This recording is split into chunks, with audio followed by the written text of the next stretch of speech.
मशहूर भारतीय अदाकार दौराने अवार्ड शो चल बसे। अदाकार की अचानक मौत की वजह क्या बनी?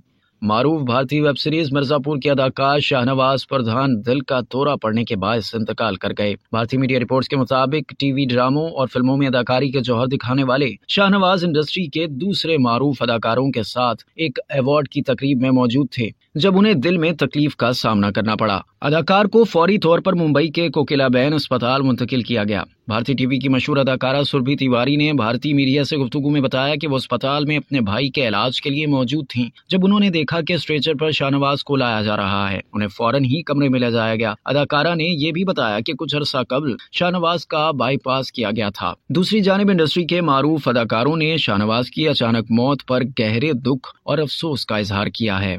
अब तक के लिए इतना ही। मजीद जानने के लिए सब्सक्राइब कीजिए डेली जंग यूट्यूब चैनल और लाइक कीजिए डेली जंग फेसबुक पेज।